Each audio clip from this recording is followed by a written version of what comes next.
வணக்கம்.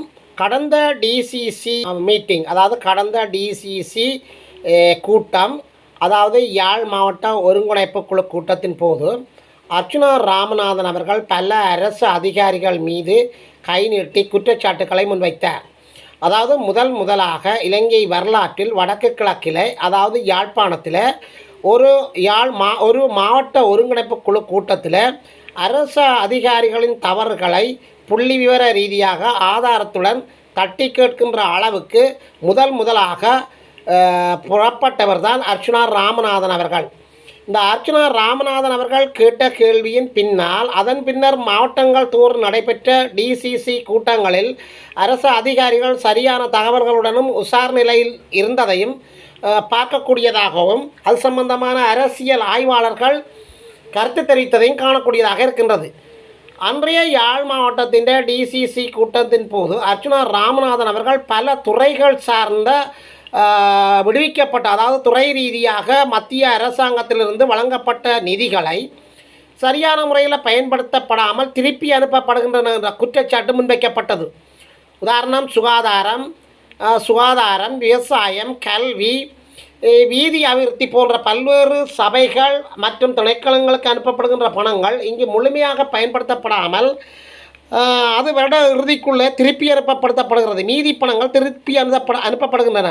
சரியான திட்டமிடல்களை மேற்கொண்டு அந்த மீதி பணங்களை திருப்பி அனுப்பப்படாமல் அவற்றுக்கான முழுமையான வேலை திட்டங்களை இங்கு செய்யலாம் என்ற கருத்து சார்பாக அர்ச்சுனா ராமநாதன் அவர்கள் பல அதிகாரிகள் மீது கடுமையான விளக்கங்களை கோரியிருந்தார்.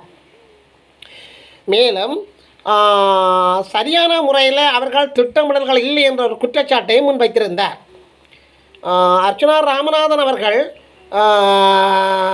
சுகாதாரத்துறை மற்றும் பல்வேறு துறைகளுக்கு இங்கே அனுப்பப்படுகின்ற மத்திய அரசின் நிதிகள் சரியான முறையில் திட்டமிடப்படுவதில்லை. உதாரணமாக வீதி போட சொல்லி கேட்டால் காசில் என்று சொல்கின்றார்கள். ஆனால் அந்த வீதிக்கு வருகின்ற பணத்தை திருப்பி அனுப்புகின்றார்கள் என்கின்ற குற்றச்சாட்டு சமூக ஊடகங்களில் பரவலாக பகிரப்பட்டு வந்தன. இந்த நிலையில் அரசு அதிகாரிகள் மீது ஆதாரமற்ற குற்றச்சாட்டுகள் முன்வைக்கப்படுகின்றன என்பது தொடர்பாக அரசு அதிகாரி ஒருவர் யாழ் மாவட்ட போலீசாரிடம் முறைப்பாடு செய்திருக்கின்றார். அந்த முறைப்பாடு சமூக ஊடகங்களுக்கு எதிரான ஒரு முறைப்பாடாகத்தான் காணப்படுகின்றது. நகராபிவிருத்தி அதிகார சபையினர் மற்றும் அதிகாரங்கள் தொடர்பில் சமூக வலைத்தளங்களில் பரப்பப்படுகின்ற ஆதாரமற்ற குற்றச்சாட்டுகள் தொடர்பில் நகர அபிவிருத்தி அதிகார சபையின் உதவி பணிப்பாளரால் போலீசாரிடம் முறைப்பாடு வழங்கப்பட்டுள்ளது. யாழ்ப்பாணம் காங்கேசன் துறையில் உள்ள போலீஸ் தகவல் தொழில்நுட்ப பிரிவில் இது தொடர்பில் முறைப்பாடு வழங்கப்பட்டுள்ளது. டிசம்பர் மாதம் 13ஆம் தேதி யாழ்ப்பாணம் மாவட்ட செயலகத்தில் நடைபெற்ற ஒருங்கிணைப்பு குழு கூட்டத்தை தொடர்ந்து இவ்வாறான குற்றச்சாட்டுகள் முன்வைக்கப்பட்டு வருகின்றன. குறிப்பாக ஃபேஸ்புக் தளத்தை பயன்படுத்தி வதந்திகள் பரப்பப்பட்டு வருகின்றன. இவ்வாறானதொரு பின்னணியிலே இந்த முறைப்பாடு பதிவு செய்யப்பட்டுள்ளமை குறிப்பிடத்தக்கது.